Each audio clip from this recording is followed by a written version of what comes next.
So the focus of this particular session is synchronous oligometastatic lung cancer. So the background to it is, as we all know, stage 4, late stage lung cancer. Traditionally, it's not a situation where we can cure patients, but I think accumulated clinical evidence over the last 15, 20 years has shown us that within this group of stage 4 patients, there is a subset where actually, if we treat them aggressively, we can achieve decent long-term survival in some of them. In particular, this subset we now call oligometastatic disease. Now, there are different types of oligometastatic. There's synchronous, metachronous, oligoprogression, oligopersistence, et cetera, et cetera. But the focus on our session today is synchronous oligometastasis.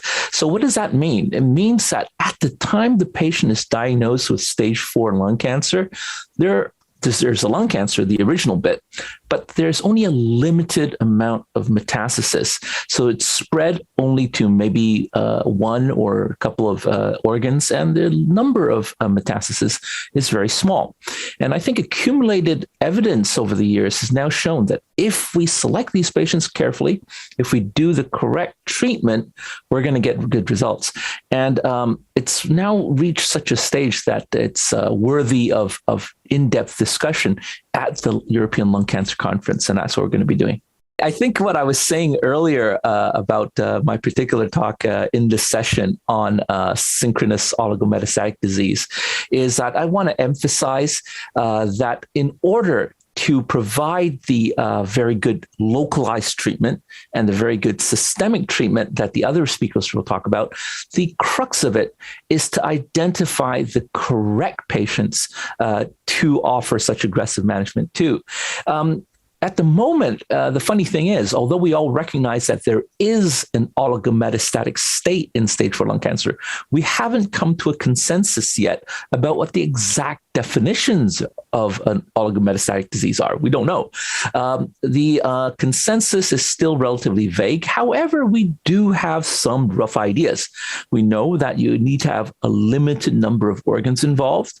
We know that we need as few metastases as possible. This will improve outcomes.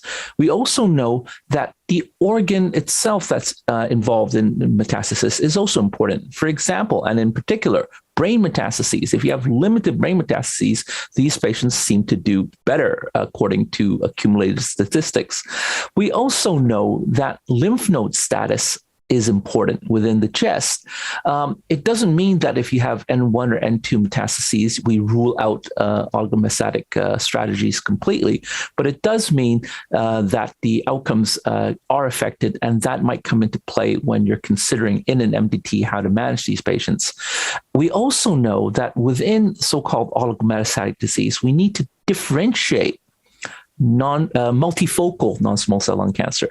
If the so-called oligometastases are just in the lung, be careful. This might not be stage 4 at all. These could be synchronous early stage lung cancers. So with all these different factors coming into play, I think what I hope to bring out in this talk is we need to be aware of them.